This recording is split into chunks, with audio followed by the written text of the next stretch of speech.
Check 1 2 3. Check check 1 2 3. Are you getting an audio level at all? No audio level. Okay. Try that one. Try that. I think it works. That works. Thank you. Check check 1 2 3. Audio test. No? Yes? No? No? It's all distorted. Well, that's not working either. It's on mine. Do you want me to put it on mine? Oh, now you can try to listen to it here. You mind hitting that button again, please? Check check 1 2 3. Check check 1 2 3. Are you hearing it okay? Are you getting a level? You're not getting a level. Okay. Okay,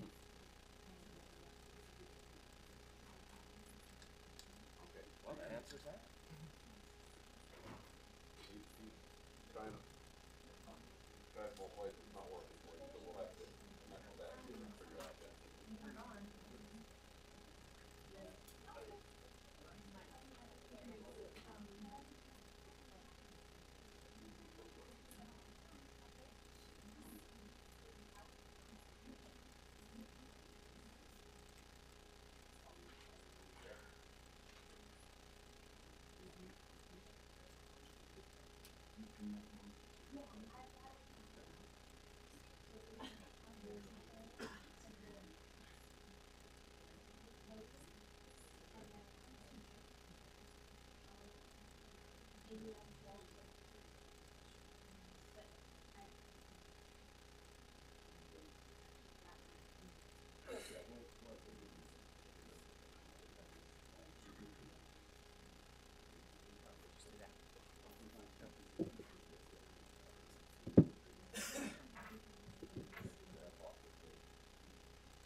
That's kind of what I think too.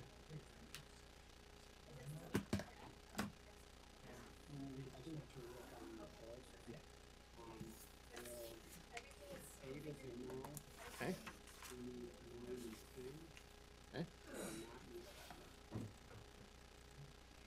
Okay.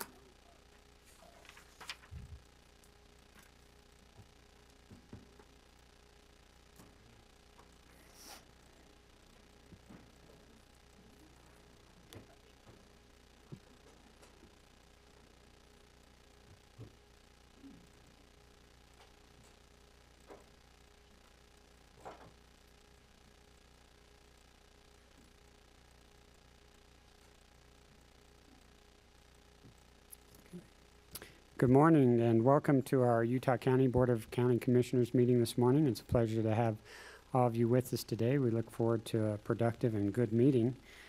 We do like to begin our meetings traditionally with a thought, reading, or a prayer, along with the Pledge of Allegiance. We look to generally to those in the audience, if there is anyone out there who would be willing to volunteer to offer that thought, reading, or prayer, or to lead us in the pledge. Is there any volunteers? Yes, which one? Okay, perfect. Okay, fantastic. If you'll just come to the podium and please state your name for the record. My name is John Gustav Rathal.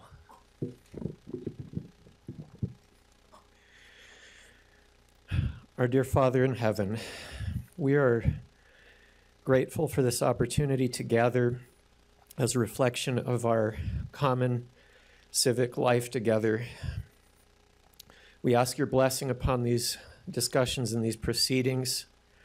We ask thy Spirit to be present, that there might be understanding, openness, connection, and that we might be able to find ways to work together and to continue to enrich our common lives and our common life together.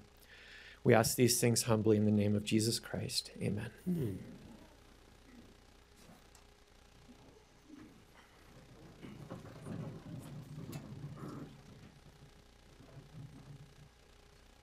For those that are wearing a hat, would you please uncover?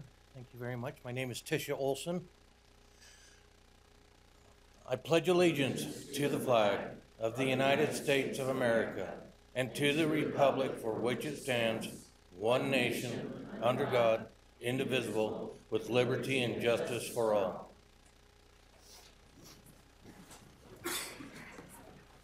Thank you. We truly appreciate your willingness to participate with us today.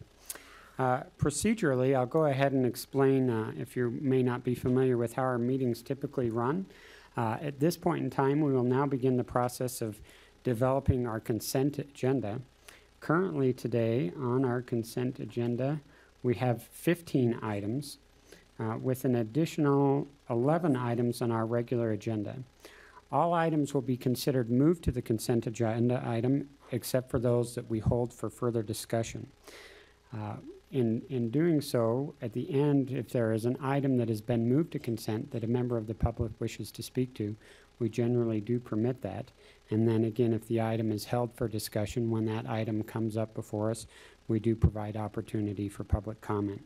So at this time, I'll look to my fellow commissioners and we'll begin the process of developing our consent agenda. From consent, I personally did not have any questions. Okay. Moving to our regular agenda then, We do have, I did have a internal comment on regular agenda item number 1, requesting that be continued again for 1 week from our purchasing. I would like to see item number 2 held for discussion, item number 4 held for discussion, and item number 5 held for discussion. That's what I had as well. Okay, great. Okay, perfect. Are there any items that have been moved to consent which the general public would like to make comment on? All right, seeing none, we will go ahead and move into our regular agenda.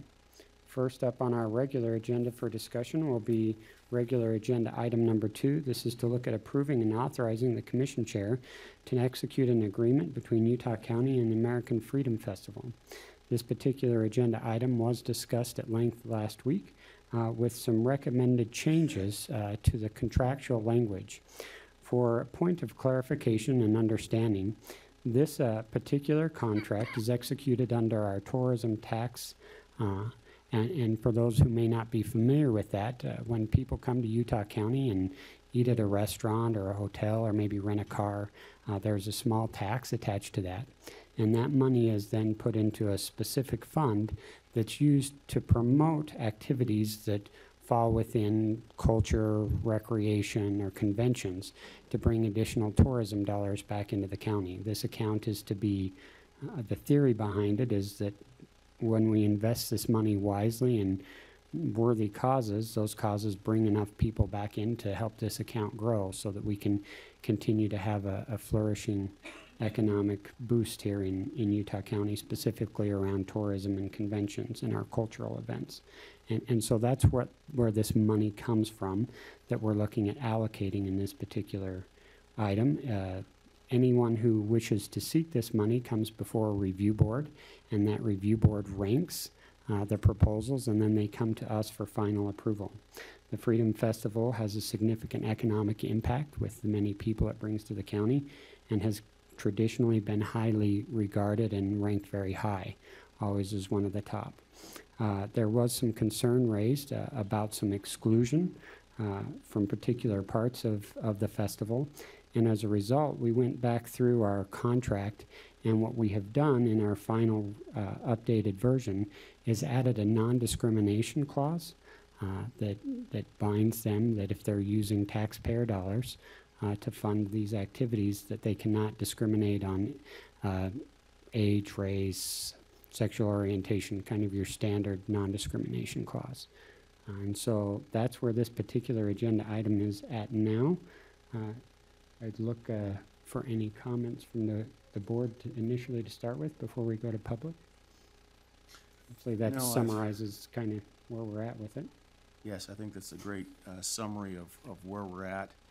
I'm comfortable now as we've kind of crossed out the number 10, which these monies do not participate in or go to, but and also with the non-discrimination clause in there, I feel comfortable where we are. We also added just a few little minor things in there talking about electrical connections and so forth that were added as well. They're just minor little details that we put in there to make it work appropriately. Perfect.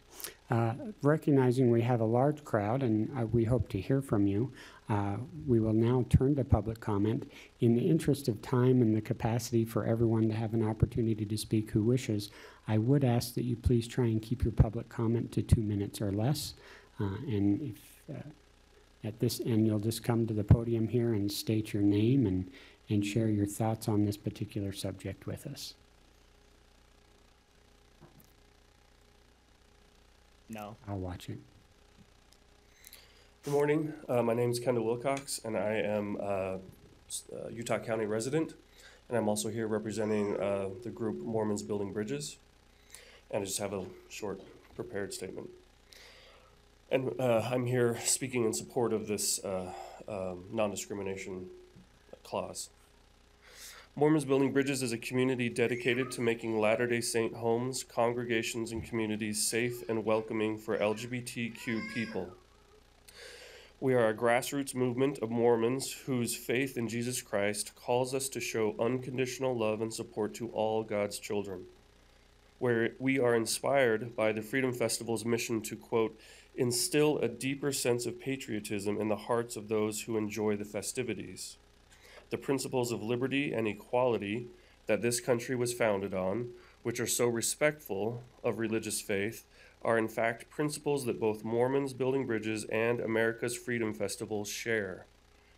Mormons Building Bridges has twice proposed and twice been rejected from entry into the parade with a group of, featuring a group of LGBTQ veterans, members of the armed services who for too long were denied the very liberty and equality that they were putting their lives on the line to protect.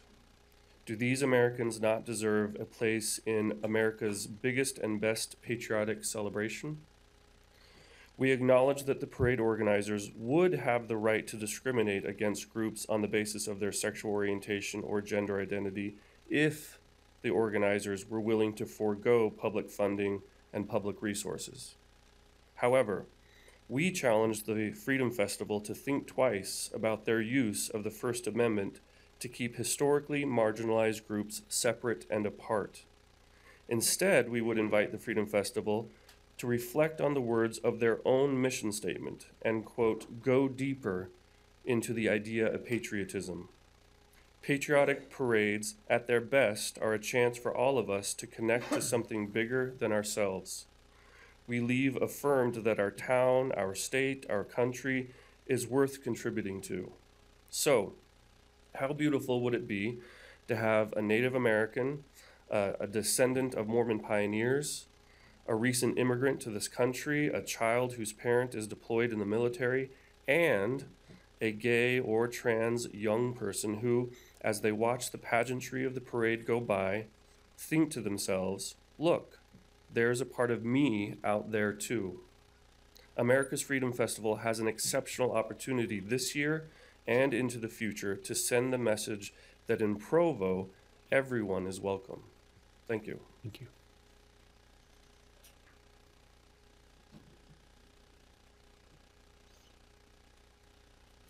Good morning. My name is Tisha Olson, and I am here to discuss the non-discrimination clause, which I think is very awesome. I am a 22-year military veteran of the armed services. I was in the United States Marine Corps. I served in 7 different wars. As you can tell, I am trans.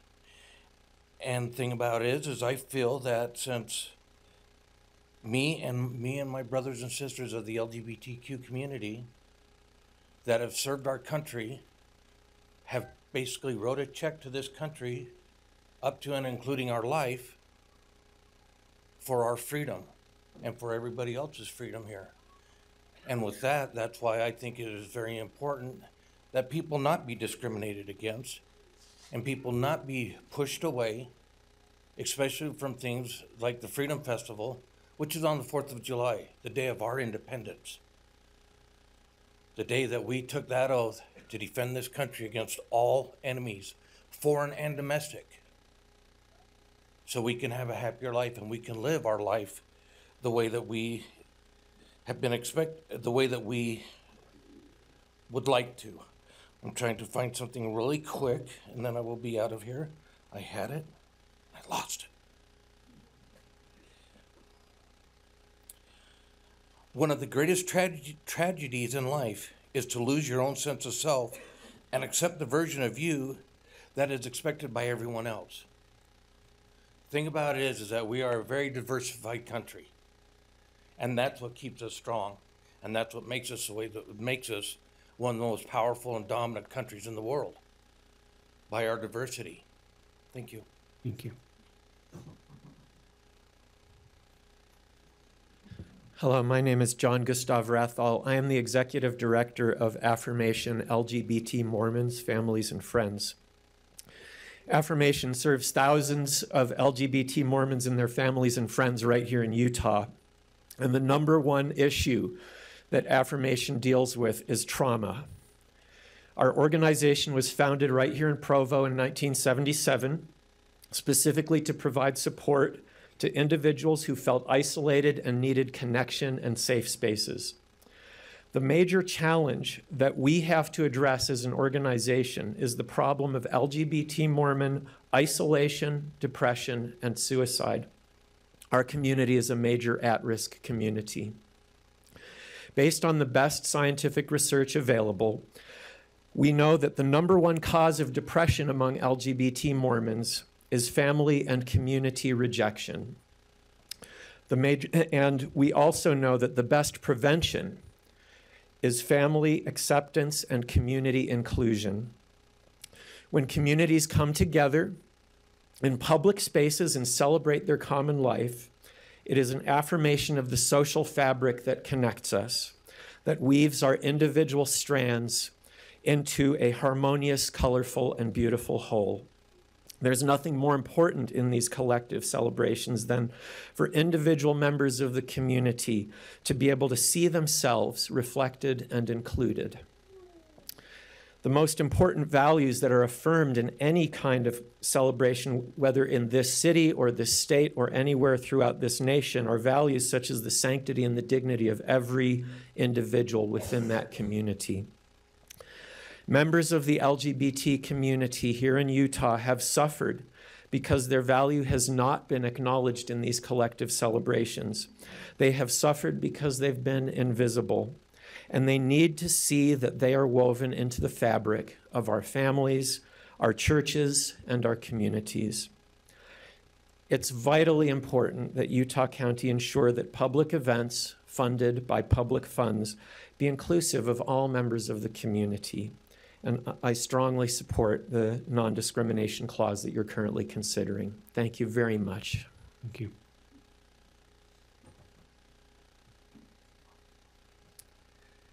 Hello, my name is Ronnie Jo Draper. I am a daughter of an interracial couple. My mother was white and my father is Yurok, Native American. Their marriage was not considered legal in all 50 states until the Supreme Court ruling of Loving versus Virginia in 1967. I currently make my home in Mapleton, Utah with my husband, 2 of my sons and their spouses, and 3 grandchildren. My 3rd son is a physician in New York, as is his fiance. I am also the vice president of the local PFLAG chapter. PFLAG is a national organization of LGBTQ people and their families and friends. Our chapter has been in Utah for 3.5 years with the sole intent of helping LGBT people thrive and providing support to keep families together. When my boys were young, they enjoyed coming into Provo and watching the 4th of July parade and attending the Freedom Festival. I can only wonder what it would have meant for my queer son to see other LGBTQ people out, participating in the parade and festivities, and being embraced and included by the community. I wonder if it would have helped him avoid the years of torment he experienced as a non-straight young person, wondering if he would be better off leaving this world rather than trying to inhabit it. Thankfully, my son is no longer in danger of suicide. He is happy and healthy, and we are looking forward to celebrating his wedding with an incredible man he met in medical school. Not all LGBTQ young people and families are as fortunate as mine. I know the term traditional family is currently used to connote marriage between a man and a woman, but it is a term that has been used in the past against my interracial family, and it is a term that is being used now against my queer members of my family. And so I stand here as a daughter of a family once detested, and I stand here as a mother of a family now detested. And I challenge the Freedom Festival Committee and its sponsors to be clear about what they mean by traditional family and what families in Utah County they choose to value and celebrate.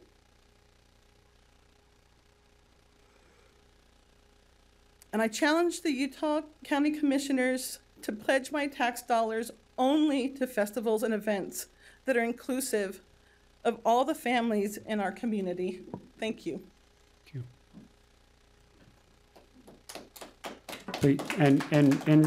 While I appreciate your support, we would ask that you withhold applause for the integrity of the meeting.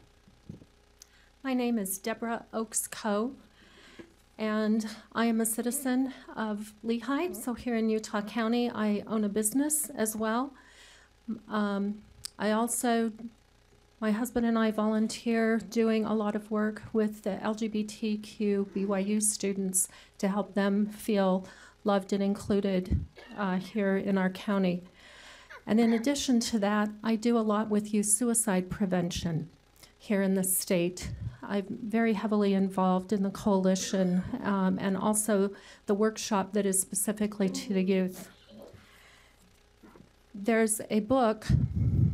Well, first I'm going to say the suicide rate for our youth has increased threefold, and it has remained high for a couple of years now, and it's very concerning. On January 17th, our governor had a special press conference and created a special task force to address that. There's a book that Harvard recently published. It was written by Dr. Thomas E. Joyner, one of the leading experts in suicide prevention in the nation. And he said that there are two main things that lead people to want to die. One is not feeling like you are valued, like you are a burden in your society or your community. And the other is not feeling like you belong. And it is those two things that he identified as the main factors. This is something that I think that this clause is extremely important for. I have a letter written by Taryn Hyatt. She's also a Utah County resident. She's the founder of the Utah chapter and area director for Utah and Nevada for the American Foundation of Suicide Prevention. She said, I am writing in behalf of our local Utah chapter in hopes of advocating for the inclusion of LGBTQ groups in the Freedom Festival.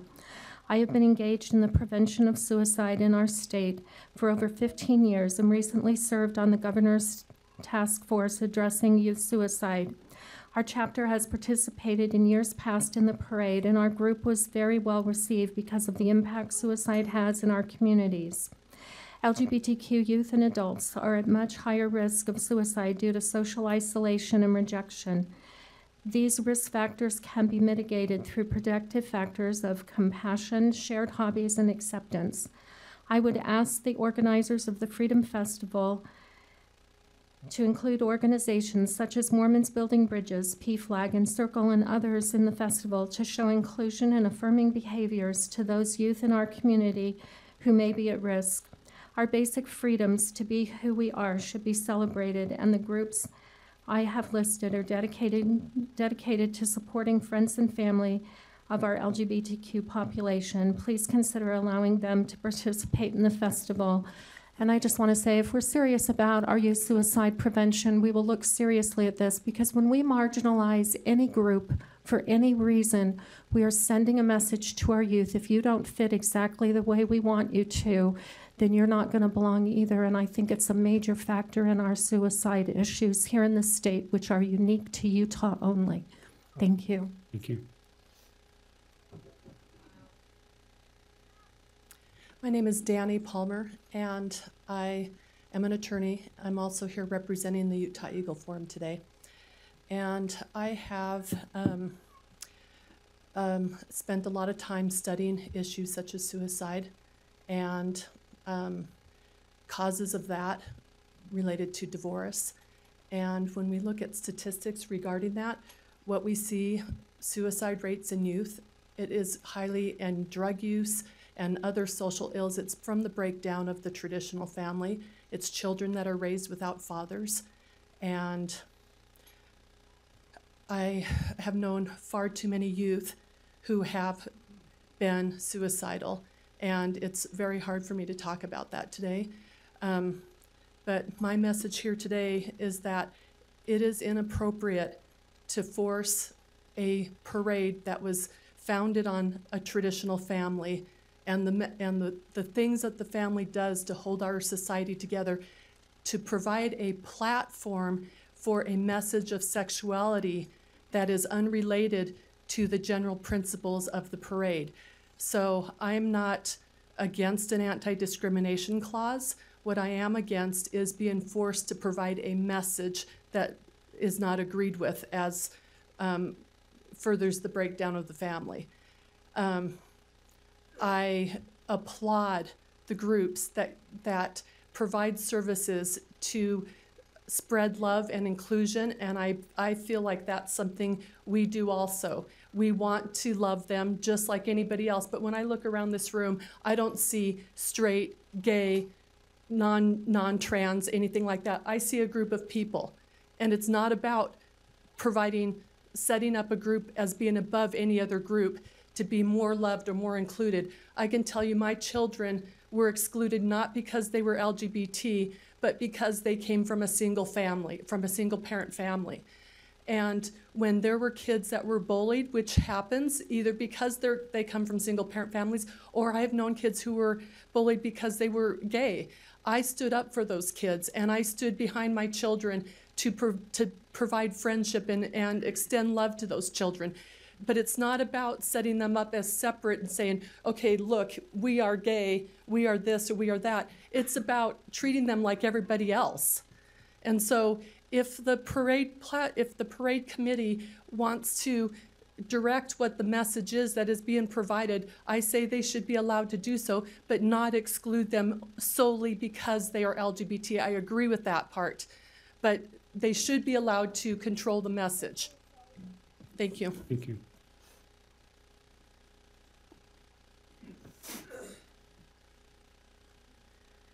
Hi, my name is Brianna Cluck. I'm a resident here in Provo. I come as a tax-paying citizen. I moved here in my junior year of high school from Oklahoma. And so moving from one conservative town to the other, I saw a lot of things. One thing that I did not see as a queer youth was myself anywhere. All I had were media representations saying that, well, trans people are the murderer from Silence of the Lambs, or gay people are inherently pedophiles, or the existence of my people inherently will dissolve the family. As a child of divorced parents, I know there's a lot of things that can destroy a family, and being gay is a lot lower on the list than parents rejecting their children for being gay. One thing that I would have liked to see as a high schooler would have been a single group coming in. They're not saying that we have to be separate. Oh, look at me, I'm gay. However, if I saw a single group saying, we are equal, we all are just human, we all have the same rights, liberties, emotions, faiths, and relationships to our fellow human being. During a festival and a parade celebrating our American freedoms, which include diversity and unity, I might have been more comfortable to talk to my friends and family. I wouldn't have tried to destroy my family. I wouldn't have tried to tell everyone that they had to make it my way or the highway, but it would have been nice to see a single group saying that it's okay and it's all right to exist and to live. I'm not going to tell the parade that they have to include X, Y, or Z thing, but I am deeply in support for a non-discrimination clause because no group deserves to be excluded for no other reason than who they are. If the festival decides that they don't want to go with the clause and they want to go with private money, that's fine, but I don't want my taxpayer money being used on that. Thank you.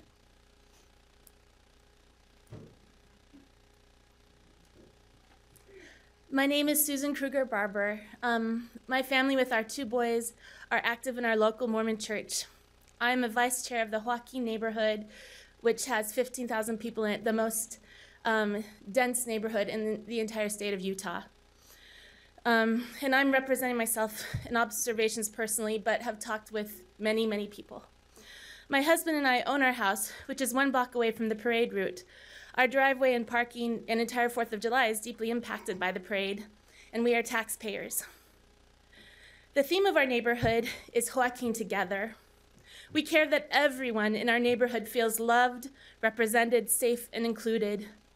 In the current political climate, I have received personal messages from our residents concerned for their safety and for being wanted. We want everyone, no matter their background, race, or sexual orientation, to feel like they belong here. Provo's motto is welcome home.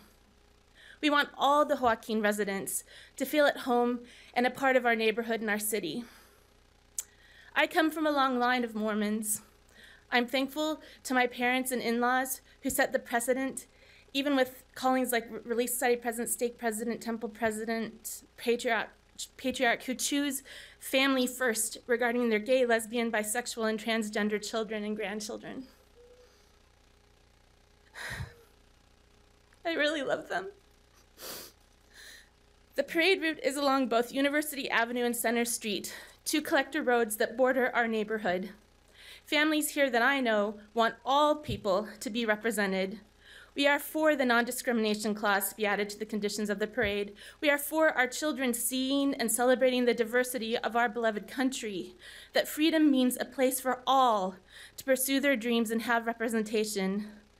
Please add the non-discrimination clause to the contract regarding the festival as well as the parade. Again, we believe that everyone has a place and deserves to feel a part, that it will help alleviate suicidality and instead create a stronger community with a foundation of strong American values. Thank you.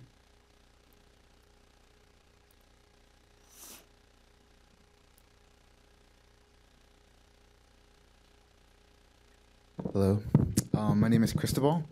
Thank you so much, commissioners, for your allotted time and space. I grew up in Mapleton. I graduated from Springville High and Utah Valley University. Right now I'm a homeowner in Springville. And I'm also a returned missionary. I remember the summer nights where my friends and I would stay awake all night, just laughing and bonding during the Freedom Festival right before. Yet there was a secret that I held withheld deep within me. I didn't know how to talk about it, and many people like me don't either. Maybe if I saw someone like me enjoying life in full freedom, it would have been a little easier to accept myself. Maybe if my mom saw other families with a child like me, it would have been easier. Maybe if my father saw that it was okay and that I was enough, our relationship would have rebounded faster.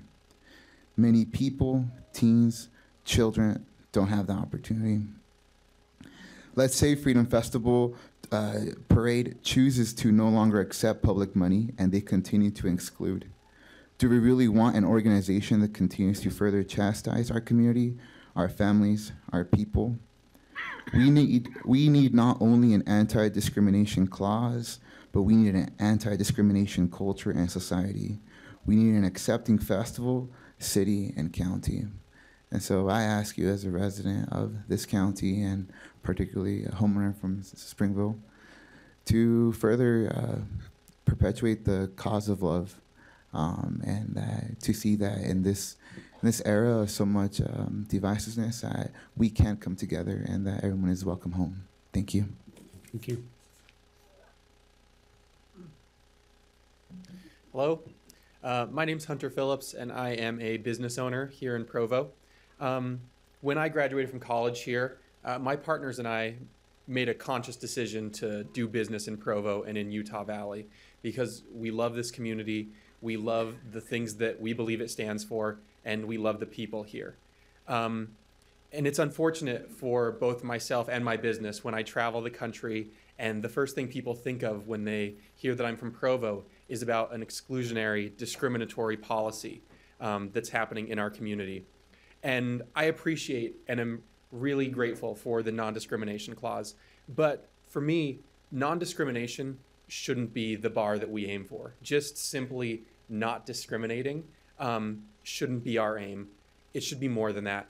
And so my request is simple, and that I ask the Freedom Festival and its sponsors to not just simply not discriminate, but rather use the festival as an opportunity to not only tolerate, but celebrate the multiple facets and diverse aspects of our community, and use it as a chance to bring up and help every single person in this community feel like they truly belong to this fabric. And as a business owner, that feels like the kind of thing that is what will bring more people to Provo and make more people celebrate what I know to be true about this community.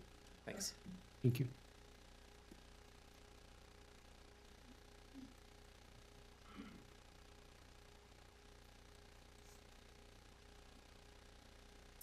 My name is Tosh Metzger. I'm currently on the Board of Trustees for Provo Pride.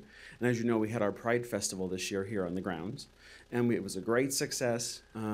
Something unique I was kind of surprised was we had over 31 businesses that wanted rainbow flags in their windows when we had our festival here, which is really pretty cool.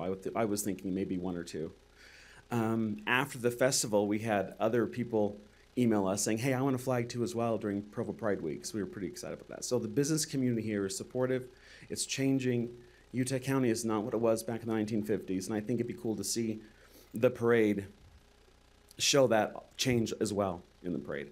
And I personally am supportive of the non-discrimination clause. I think it's a good move. I think it's a smart move, and I think it's good for all of Utah County. Thank you. Thank you.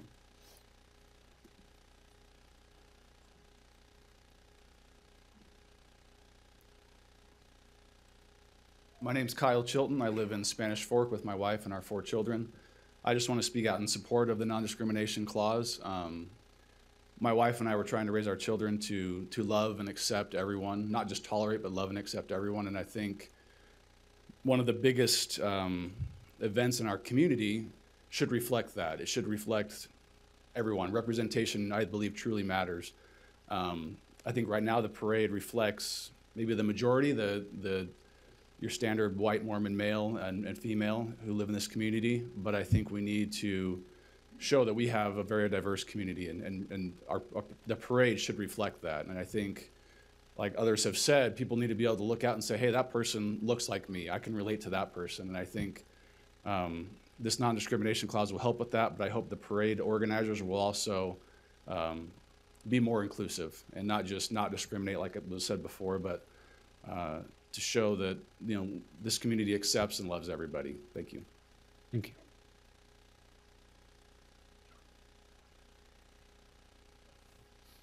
Any additional public comment on this agenda item?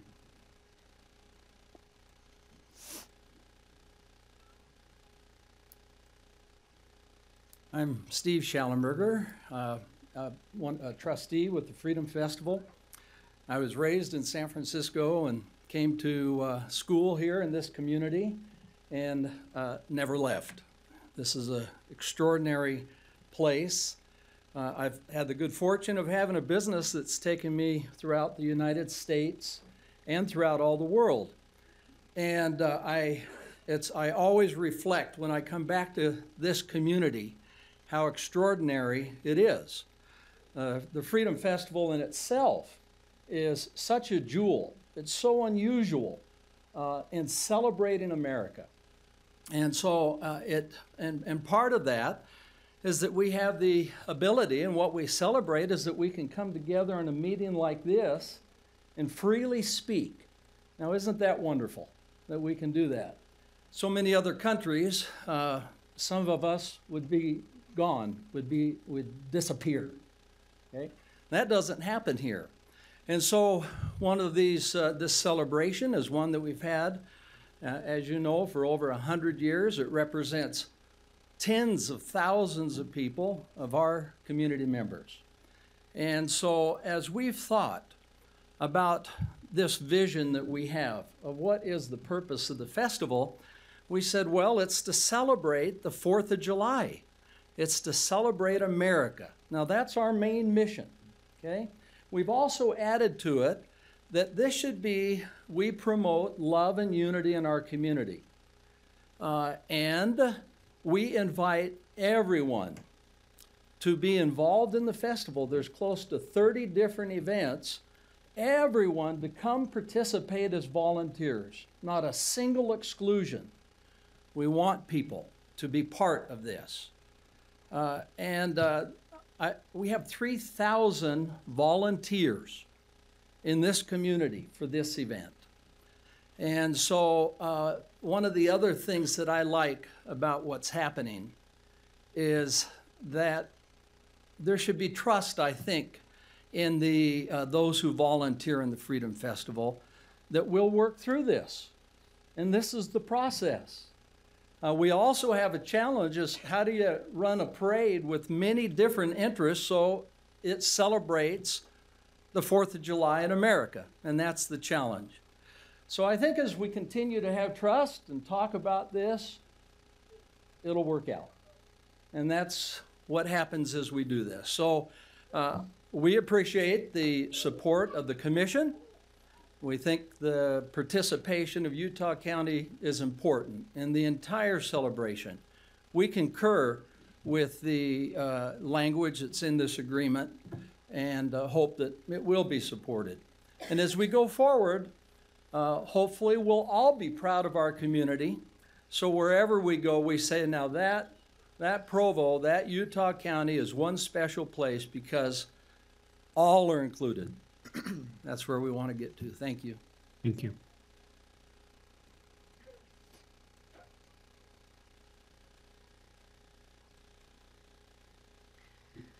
My name is Mindy Gledhill. I am a recording artist and a musician here. I studied music at Brigham Young University.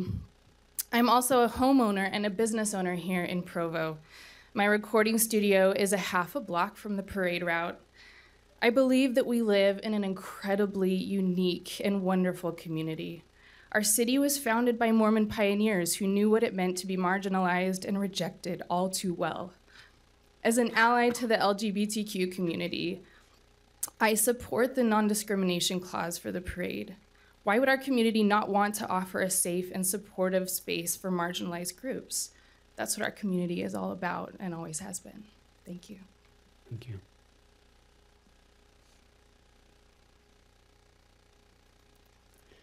Any additional public comment? Seeing none, I will go ahead and close the public comment and draw it back up here to the bench for any further discussion. Yes, I would, forgive me for my voice as I'm trying to go through a cold process. I think we would all agree that the Freedom Festival is one of the jewels in our, not just our community, but for our nation. And as I listened to this, I think there was not one person here that was thinking, let's shut this down. That's not the intent. And so hopefully, as we work through this, we can be builders in the community to understand and love each other and know where we're going. Many times, and maybe some of you standing on the side here might have stepped on somebody's toe next to you. And that happens. It happens as we kind of learn who we are and how we're trying to go forward and understand each other and live in an area. I appreciate it when individuals respect my person or respect my rights and respect the opportunity, and I would defend the same with anybody else. And so I'm in full support of one, the Freedom Festival, and as it goes forward, and this non-discrimination clause is a start for us as we look at how we can be better supportive of each other as we try to live amongst each other. The volunteerism, I am, excuse me, at the opportunities that I have had to see some of the back stages of what the Freedom Festival goes through with the many volunteers, it's unbelievable. It's what they're accomplishing and the people they're bringing in, they're recognizing.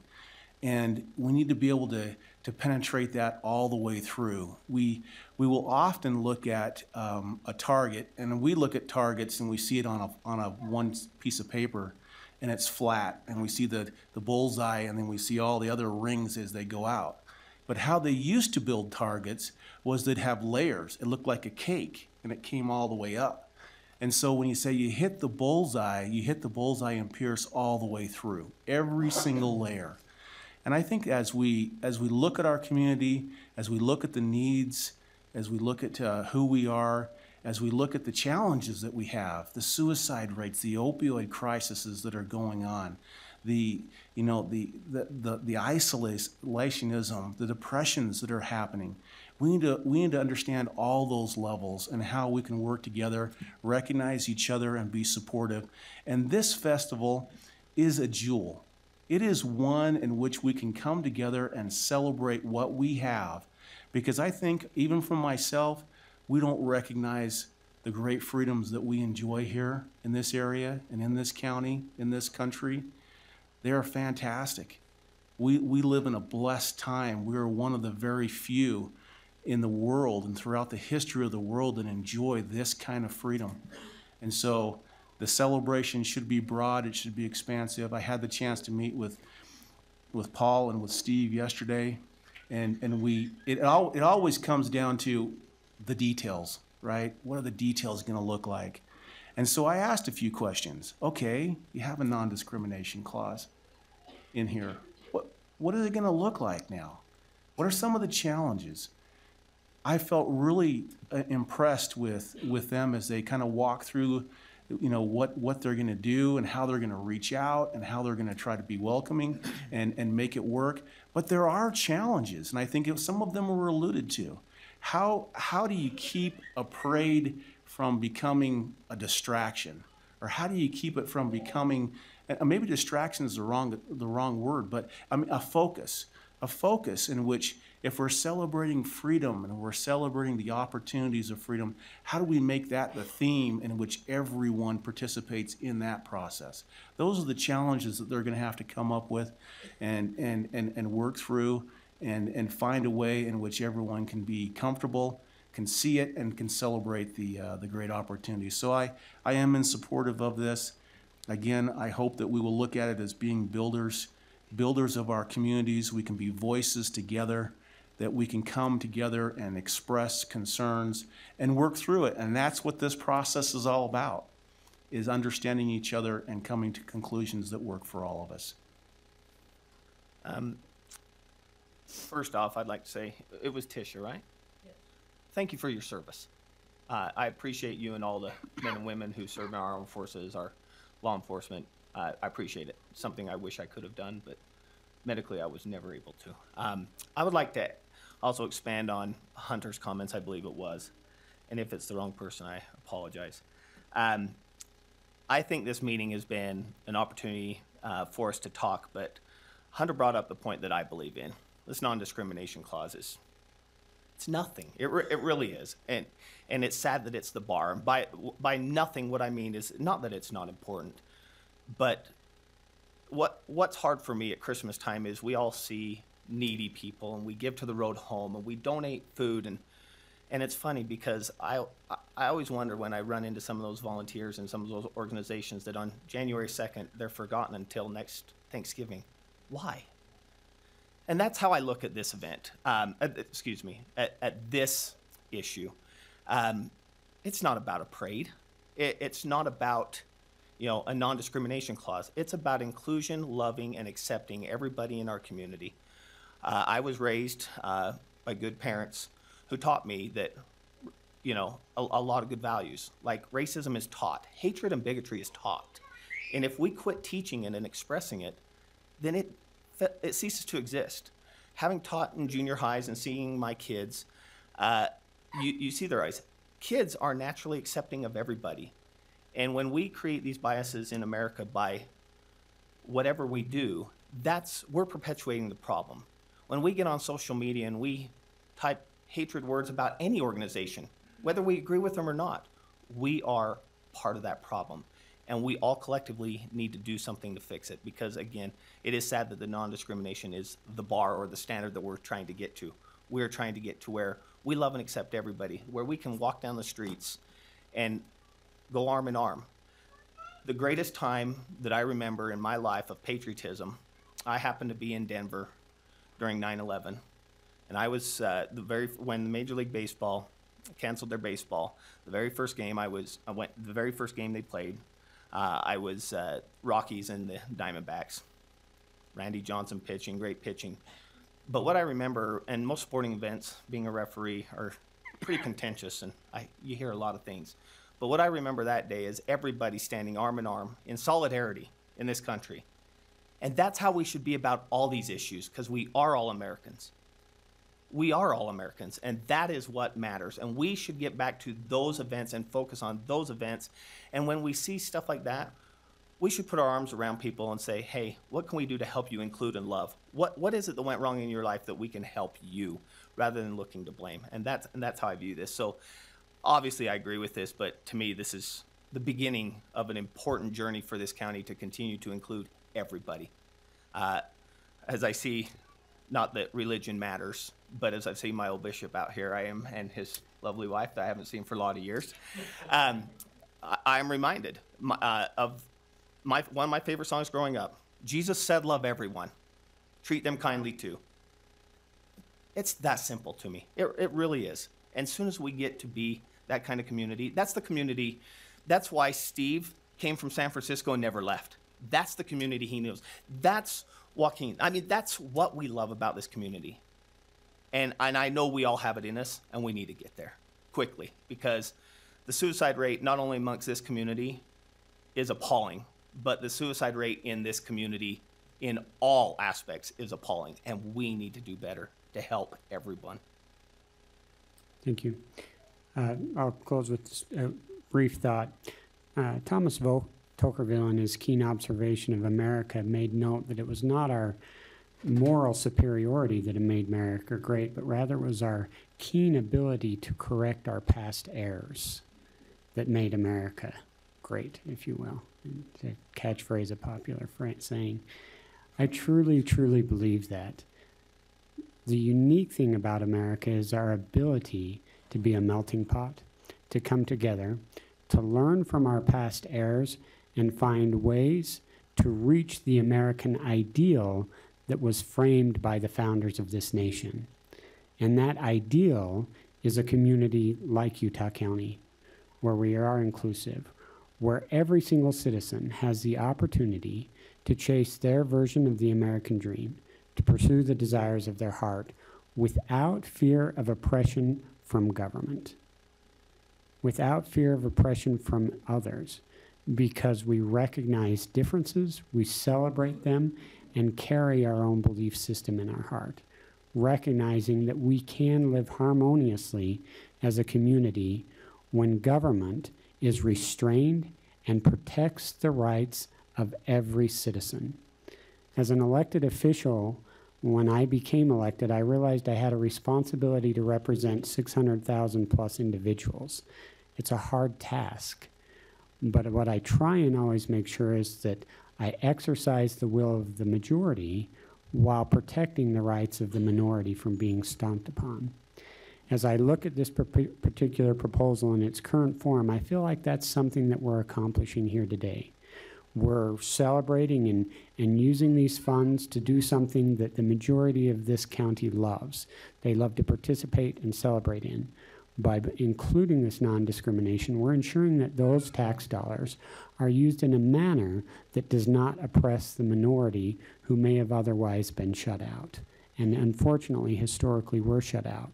But because of the goodness of America, because of our ability, as noted, to learn from our past errors, we can correct those things and move forward.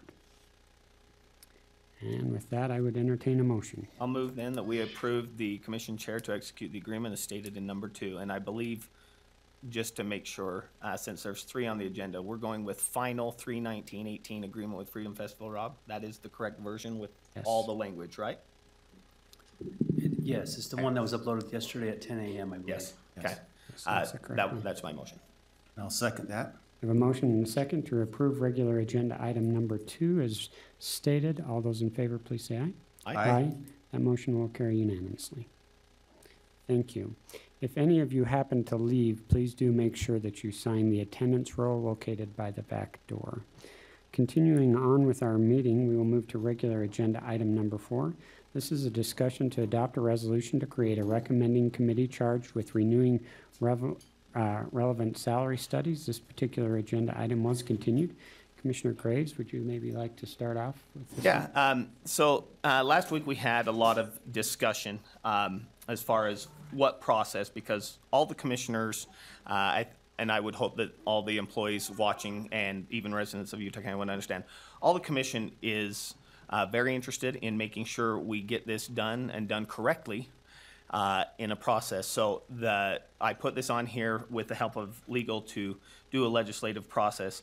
And through talking and going through it, I believe it's going to be my recommendation to side with my fellow commissioners that we are going to strike this from the agenda, knowing that we have agreed that we want to do an administrative process, but with dates and timelines so that all the employees know there are measuring sticks built in here with full accountability and transparency. That's where I believe we're at. I would concur, Commissioner Lee. Yes, yes. Perfect. And again, I think probably just to reemphasize Commissioner Graves' statement, this will be an administrative action, but we intend to keep the makeup as outlined with the broad participation, and there will be dates and times for their reporting back attached to that that will be made publicly known for the employees and the public in general, so they understand where we're at in the process. Yeah, and the only thing I would add is I would, since I'll end up making a motion to strike this, since that's the only action other than that would be the commission that we send out an email to everybody outlining those dates sometime within the next 7 to 10 days of a timeline. Absolutely. So, okay. I then will move that we strike regular agenda item 4 from the agenda. Second. I have a motion and a second to strike regular agenda item number 4. All those in favor, please say aye. Aye. Aye. That will carry 3-0. All right. We will now move to regular agenda item number 5. This particular agenda item is an initial 20-year review of the Dixon Agricultural Protection Area. Seeing a large member of the audience left, I want to kind of walk through a brief explanation of what we are taking action on today in hopes that as you contemplate your public comment, you will understand the action today. Recently, the Utah State Legislature made a change to the process in which agricultural protection areas receive renewal. After that legislative change from the state, we adopted an ordinance changing the way that we go about reviewing our agricultural protection areas. Utah County has the largest number of acres currently in agricultural protection of any county in the state of Utah. And so this is an item we see very, very frequently.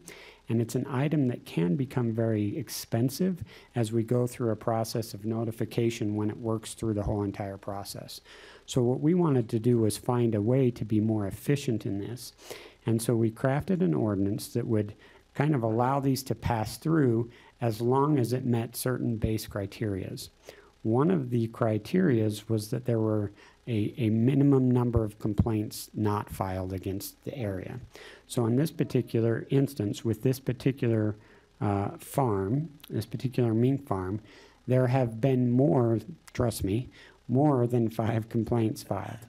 As a result, our own ordinance will bind us to send this through the whole review process. What that review process is today we will initiate that review process. It will then go to the Agricultural Protection Review Board, where they will discuss this, and there will be opportunity for public comment at that meeting to tell the board as to why you feel this should or should not remain in agricultural protection. Following the ag review, it will go to our planning commission, where again you will have the opportunity for public comment to say whether or not you feel that this area should be renewed. Following those 2 meetings, they will send us as a commission a recommendation on whether or not to approve renewing of this particular farm's protection, at which time we would actually have discussion, debate, and hear whether or not we should actually renew it. Hopefully that's as clear as mud. But the main emphasis I want to go with here is today's action is simply to initiate a full review. And because of the way our ordinance is structured, we are relatively bound, because of the complaints received, to send it through. So hopefully that makes sense. So my request today, in the interest of everyone's time, would be to make sure that if you would like to offer public comment, that you make public comment in relationship to us sending it to review. But again, keep in mind, because of our ordinance crafting, we are pretty much bound to do that. So with that explanation, we will open it up for public comment. Can the board speak first? Yeah, absolutely. Just in case, maybe I can also quash a couple minutes of public comment just in case. We received obviously many emails. Most of you are probably here not in support based on the emails, but we did get some in support. I would like to highlight 2 emails that were important to me. One, with all due respect to Miss Gledhill and her singing career, the best singer that I know in Utah County is sitting on this front row, and I got an email from his wife, as I mentioned earlier. They're fantastic. That meant a lot because it's somebody I trust. Not that I don't trust what all the rest of you said, but it means a lot, and it was kind of the same thing you guys said. The other one that I got, and I won't say names, was a resident who lived there for 15 years, moved in next to the mink farm, and talked about how for 12 or 13 years, while they lived there, they acknowledged that the mink farm was there, they were okay with it, and for 12 or 13 years, they didn't notice much smell, they took very good care of it. So this is important because the applicant needs to understand not everybody was against them. It's, from what I can tell, the emails are the offense of not taking care and properly maintaining, not that everybody is against agriculture. So I think that's important to understand. We did get a lot of those emails, and we understand that. We know, but to me it's important. I like to hear not just, oh, it smells horrible. I get it. My great-grandfather was a pig farmer.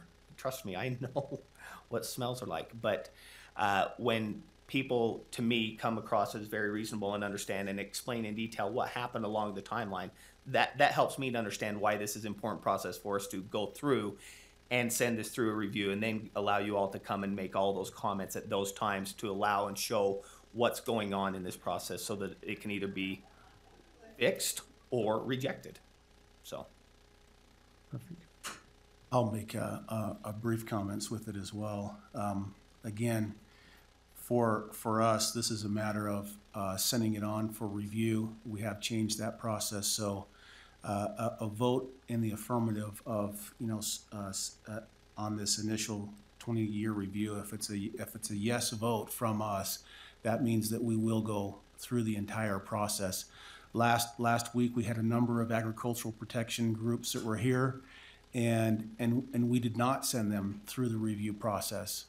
And so they just automatically went on to the next 20-year review. So this process is set up so that, again, as a community, we can have the conversation.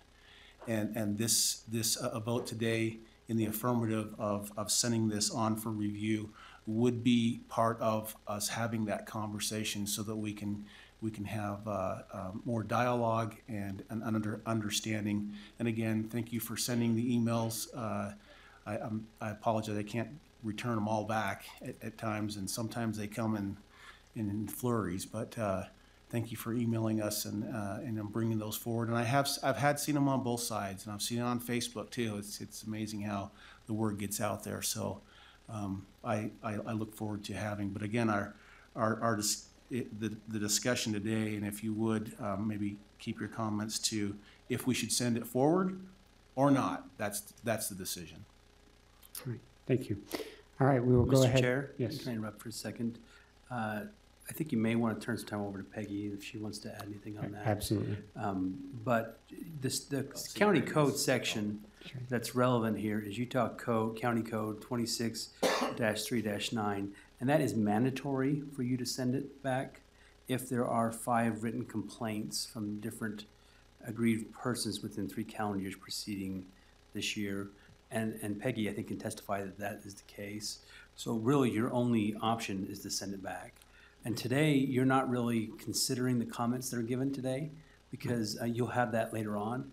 The process requires the comments to be first heard by the Planning Commission and the Ag Protection Board, which you've outlined.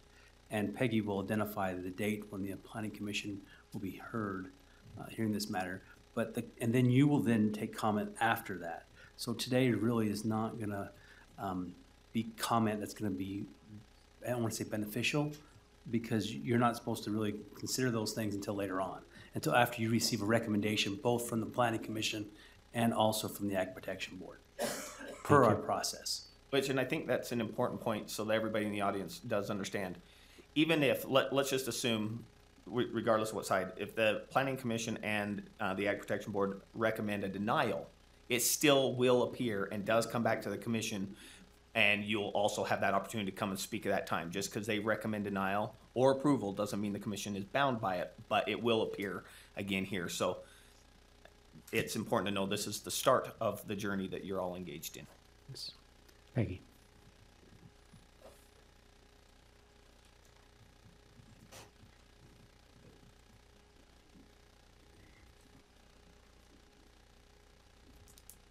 Good morning, Commissioners. I'm Peggy Kelsey from Community Development. Excuse me. You've pretty much covered everything that I was going to go over. I did want to mention that I did have conversation, excuse me, with Mr. Dixon, and I'm not sure if he, excuse me, I'm not sure if he is here today. We had set this meeting once already, and he had called, said it wouldn't work for him, and asked if we could reschedule, so we rescheduled to today. I did get another message from him on Friday stating that today would not work for him. I did tell him that the agenda was already set and that we were going to move forward. He did indicate he would not be here, but I'm not sure he may be here. It looks like he may be here. Great. Okay, wonderful. As I said, you've pretty much covered everything I was going to go over. It was established 20 years ago on August 11th, and it is due for its initial review. It was granted at 7.72 acres with a variance for an intensive livestock operation. So at that time, it did meet those qualifications. Also, it should be noted, looking at our aerials, our closest aerial would be a 2000 aerial. There was only approximately 10 to 12 residents at that time in about a quarter mile of that area. And most of those homes were built in 1999 and 2000. Now, since then, almost all the area has been annexed into Lehigh City, and development has occurred. And I did include aerials for you to kind of observe to see that it is a very dense area in residential now.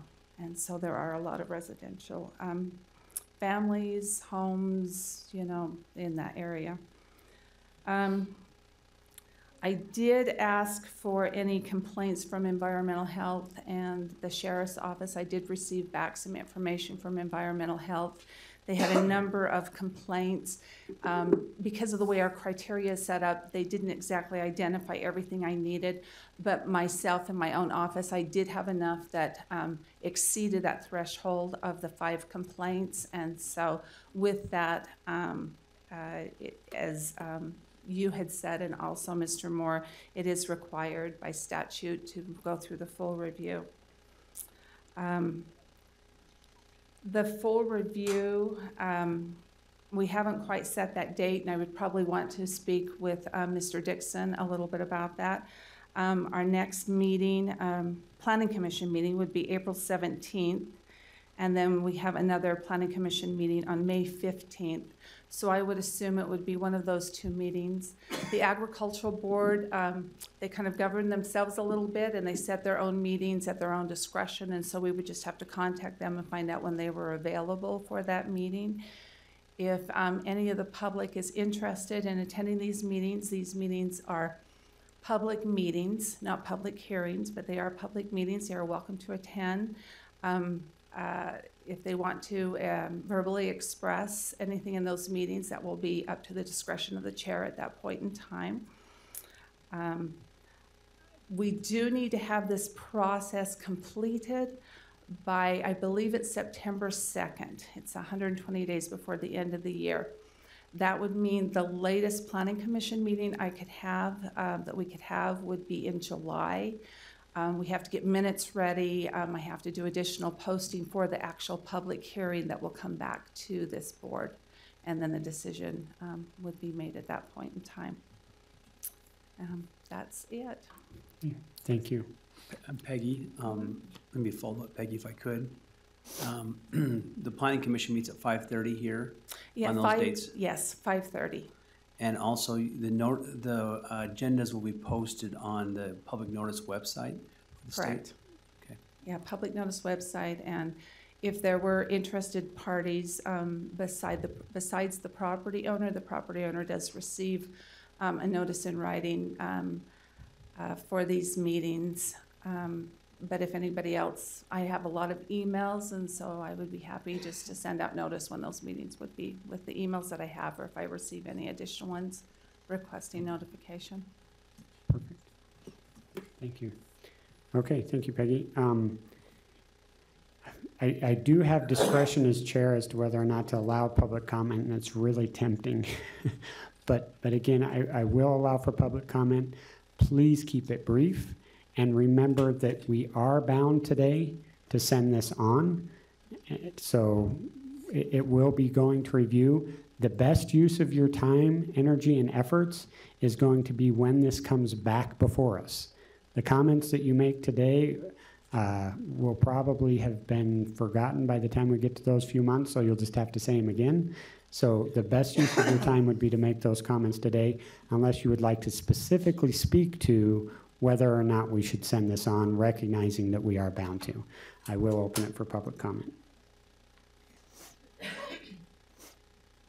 My name is Jonathan Matson. I live very near the property at issue. Just, and maybe Peggy, but with one of the two commissions that's going to be meeting on this, the agriculture one, is kind of setting ad hoc meetings. Yes. After comments, could someone just tell us, like, kind of a timing? Because I know meetings are changed, just when those meetings will be notified, so that we can kind of have a little bit of planning. That's after comments. Rob can probably answer Yes, that. let me address that. The Ag Protection Board does not meet regularly. They only meet as needed. And so we will schedule the meeting. Today on the agenda, if you look at the very beginning, we were actually appointing additional members to that because the terms had expired. Their agenda will also be on the public notice website. So you would be able to see both that and the Planning Commission. Okay. And if you're not aware of that website, we can give you that information too. So. Okay. Hi, my name is Brian Perrin. I live nearby, and I would just like to add something to what Peggy said about an aerial picture. I have an aerial map here, and I've drawn out exactly what falls within a quarter mile of the mink property. There are now 394 residences. Thank you.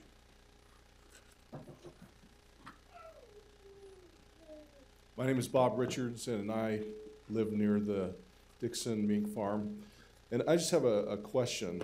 I know that the county requires these agricultural projects to adhere to best agricultural practices. Isn't that correct? Correct.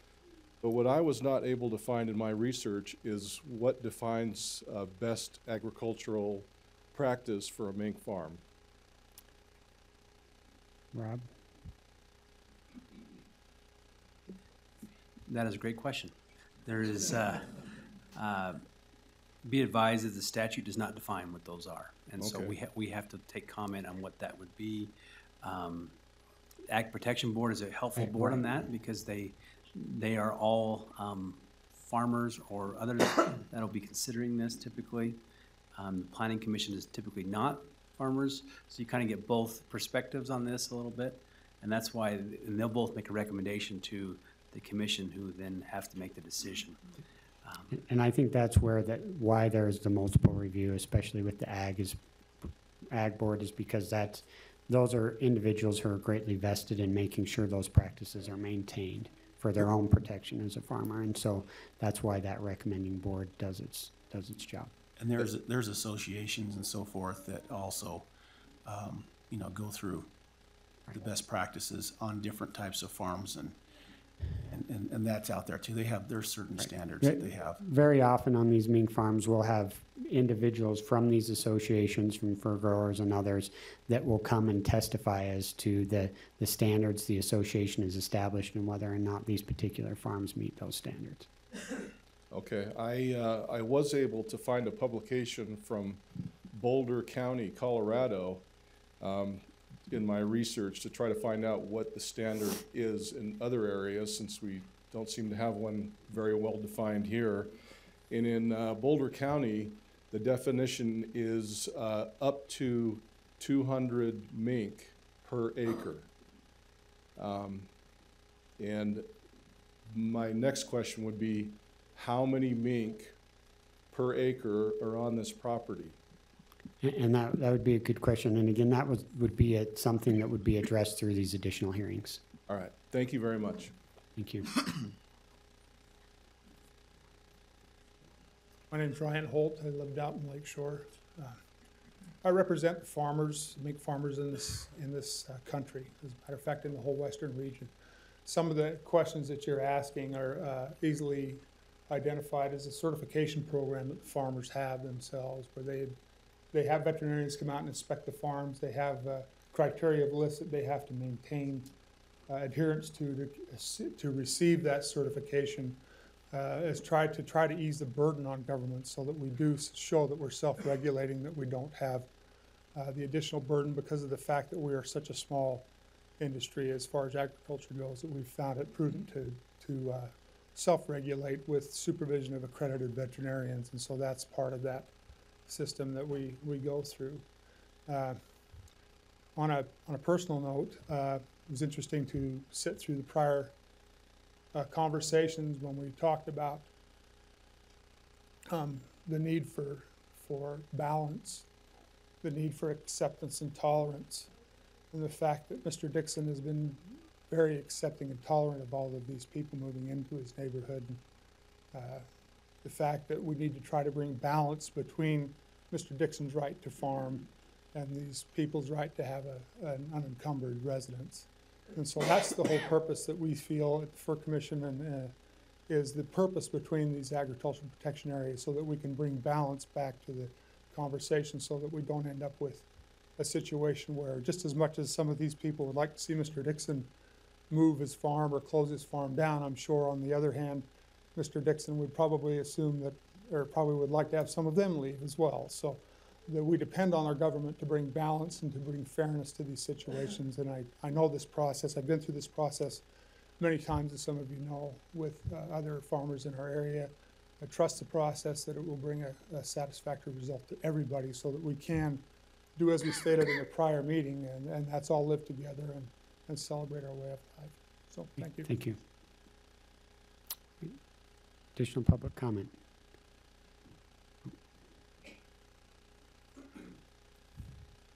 Just real quick, I want to just make sure they consider in that review that they look at the timing of that evaluation. That's not in a timestamp of a day or a week, that we look at the full feedback from both citizens and in that review. Yep, and they I do would that. recommend it that they do a review.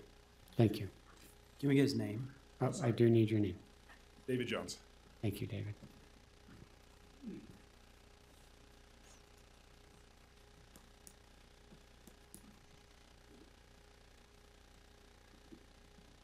Hi, my name is Katie Perry, and I come from that neighborhood as well. And I just wanted to speak on behalf of some of the neighbors that, like I have new neighbors that move in, who one in particular came from California. And when she bought her home, you know, she noticed a smell, but she just asked the homeowners, you know, what's that smell? And the homeowner said, oh, there's a mink farm nearby, you know. And so she just Googled, you know, afterwards she just Google mapped, you know, Lehigh mink farms. And, you know, one came up 5 miles away from the home, and another one came up in Highland. But there was no evidence of a mink farm at that location. And I just think that's a little bit dishonest to not publicly, you know, make people aware who we continually have new homes being built in the area, and you know,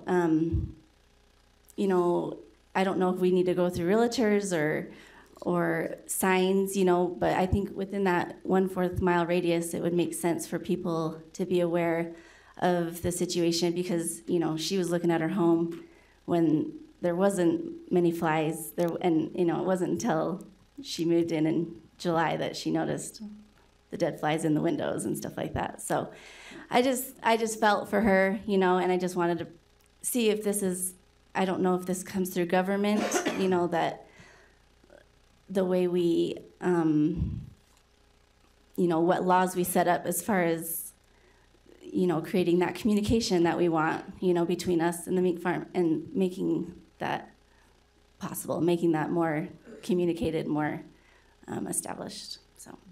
Thank you. My name is Chris Bowerbank. I've addressed the commission in the past on this APA issue. I live approximately 1 block south of the farm, and I've been working with about 20 other residents, many of who are here today as well as others, in trying to understand this APA process, its impact, what the statutes say, what they're able to do, et cetera. And let me just say that we've become very well acquainted with the process, and that's one of the reasons why we're here. You've likely received a lot of emails that contain a lot of emotion. And so as you review this process, I urge you to set aside those emotions, which from the comments that we've heard today, and look at this as a matter of law, to delve into the 5 criteria that the APA renewal will be based on, as well as input from citizens who may have identified whether it be zoning or other practices which are not in conformance with the law and with conformance to the industry's own statutes. The Fur Commission USA has a publication that lists the standards that they hold for this certification that the gentleman mentioned previously. So that is available to the county to get. Canada also has a similar publication, which is harmonized with the US's, with the Fur Commission USA's procedures and requirements. And that is available as a public document and can be found as a PDF on the website.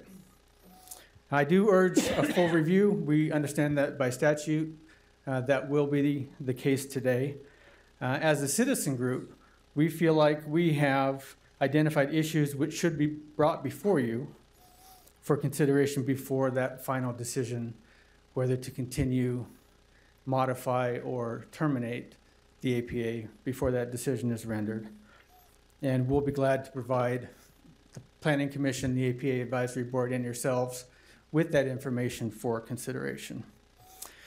As we go through this APA review, I also urge all 3 of you, knowing that you have an agricultural background, to set aside any biases which you may have, and I'm confident that you'll do that. My experience with you in the past is that that is how you operate, but that you look at this as a matter of law and whether or not this APA application or for renewal adheres to that law as well as the RA5 zoning requirements as they currently stand. Thank you. Thank you. Any additional comment? Seeing none, we'll bring it back up here for a motion. I'm ready to make a motion. We're ready for it. We'll make a motion that we have reviewed this and that we're going to send this back to the Planning Commission, agenda item number 5, and the Agricultural Commission to review. Second. I have a motion and a second to send the initial 20-year review of the Dixon Agricultural Protection Area to full review. All those in favor, please say aye. Aye. Aye. That motion will carry 3-0. Please don't forget to sign that on your way out, too. Sign up on your way out. We'll now entertain motions to I move set that our we closed meetings. strike regular agenda item 8 from the agenda. Second? I was told we don't need it. We don't need it. We don't need okay. Second. I was looking for 8. it. We have a motion and a second to strike regular agenda item number 8. It was a low number. Yes. All those in favor, please say aye. Aye. Carries 3-0. I move that we approve and set a date, time, and location for a closed meeting for a strategy session to discuss the sale of real property, water rights, or water shares previously publicly noticed for sale for today's date at this location following completion of the regular agenda and work session item. Second. I have a motion and a second to approve regular agenda item number 9. All those in favor, please say aye. Aye. Aye. Motion will carry 3-0. I move that we approve and set a date, time, and location for a closed meeting to discuss the character, professional competence, or physical or mental health of an individual or individuals for today's date at this location following completion of regular agenda and work session items. Second. I have a motion and a second to approve regular agenda item number 10. All those in favor, please say aye. Aye. Aye. Motion will carry 3-0. Question to the attorneys real quick. I was told to strike 11, but is our meeting today not a continuation? No, it's because it's Thank you. Motion to strike regular agenda item 11. Second. A motion and a second to strike regular agenda item number 11. All those in favor, please say aye. Aye. Aye. Will carry 3-0. We'll now move into closed session as soon as the chamber's work cleared. session. Oh, we have a work session? All right. We will move into our, good catch. We'll move into our work session, which is an update on the 2017-18 VOCA grant process for Utah County Sheriff's Office Victims Assistance Program. Bree. Good morning. Sorry, I was just so excited. We were almost done by 10:30. I know. ready to I will go. keep this brief. You're fine. As part of our requirement on our VOCA grant, it requires us to let you guys know where we're at with victim services. So I just wanted to kind of touch base and let you guys know that last year our program served 911 victims. And of those victims, 771 victims were new victims of last year. So that means 140 victims were served in previous years. And so that's a large number of victims that were served. The largest category of victims that were served was domestic violence. We had 346 victims that were served by our program last year. And our next largest category would have been children who were sexually abused, and we had 189 victims that were served in that category.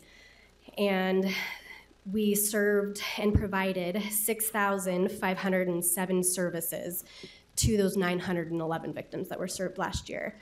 So that's just kind of a number that will help at least show you where we're at in our progress for this VOCA grant. Just in terms of a case study, we had several cases last year that justice was definitely served, and I just wanted to highlight those cases. The first one involved a grandfather who sexually abused his two grandchildren and a neighbor child. This case went on for a few years, and it ended up resulting in him being convicted after a jury trial. He was convicted of 9 different counts of aggravated sexual abuse of a child, and he was sentenced to at least 30 years up to life in prison. This case I highlight because our program that we worked with these victims from the very beginning of that case. We helped with child protective orders. We kept them in the loop regarding court updates, and were there as a support person during the time where these young girls had to actually testify in front of their abusers. And it was a really difficult 4-day jury trial. And so I highlight that because I like to think that with the services that our program is providing, it really shows the benefit that we have in these type of cases in building a rapport with the client, especially with these young children who unfortunately did have to testify. The county attorney's office did a fabulous job, as well as our detectives who were on that case, and this is a success story of how justice was served in that specific case. The other case is a similar situation where we had a live-in boyfriend who sexually abused his girlfriend's 2 younger daughters. This was a case that also took several years before we had any type of resolution. And we did have that case end in a conviction. He ended up pleading guilty to 5 different counts of aggravated sexual abuse of a child, and he's now doing 15 years to life in prison. And then the other case is one that it was a high-profile case, and it was ended in a result of a jail sentence. This case took 5 years to come to an actual resolution. And I say that because you can imagine, as you're going through this process, the victims, after 5 years, it's really difficult for them to still feel engaged and that people care and that their voice is being heard. And our program did a good job in trying to connect and keep them updated on these court hearings and help them see that we haven't forgotten them. And it was a really great opportunity to celebrate that conviction as the victim was able to see her perpetrator taken away in handcuffs after 5 years of waiting. So those are just a few case studies from this last year that our program had that highlighted those And then also just as an update, our program, we've talked at least with regarding the lethality assessment protocol, and we, as our program, trained all of our law enforcement officers within the last couple of weeks, and we are on track to start implementing the lethality assessment starting April 1st. So we're really excited to see how that's going to work and to be able to identify high-risk victims of domestic violence. Nice. Do you guys have any questions for me? I have a couple questions, and they'll be typical from years past. Last year, well, every year I usually ask you a question on the trend. And last year you mentioned that it was a significant uptick in the trend. Where do you see the trend now? Is it still on a significant rise, or where are we at in the way of these cases? Yeah, that's a difficult question to answer. I wouldn't necessarily say that crime has increased. I feel like with all the awareness and education that is going on in our community, I think we're definitely seeing more reportable offenses.